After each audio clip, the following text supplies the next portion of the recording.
Voz Televisión Campanar es un medio de comunicación que llevamos 12 años ya en funcionamiento con un afán de entregar información a la ciudadanía. El ambiente que tenemos aquí hoy nos embarga. Me gustaría recibir la opinión viviendo este momento. En distintas formas, en esta condición de vida es el segundo, pero bueno, esto es expresión de cómo somos y cómo queremos ser. Somos agradecidos, queremos ser buenos hijos y nos ponemos en manos de María Santísima, la Madre de los Desamparados.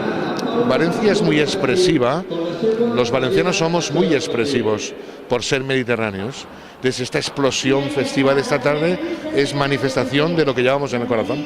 Sin duda que para cualquier valenciano esta es una visita obligada. Para los que vienen por unos días a pasar unas fiestas de turismo, probablemente la vivan de otra forma. ¿Cuál sería el mensaje para ellos también?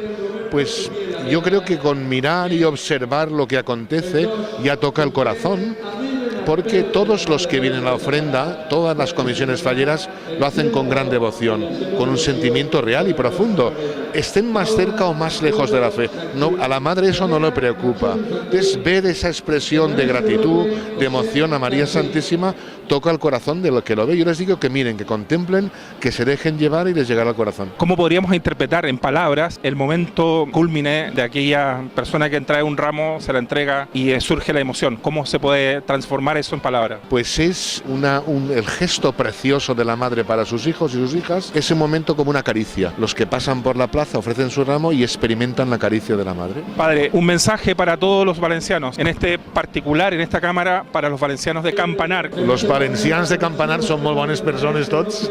Bueno, pues os saludo cordialmente, agradecido, y bueno, pues también vosotros expresáis vuestra devoción a la Madre de Déu en Campanar.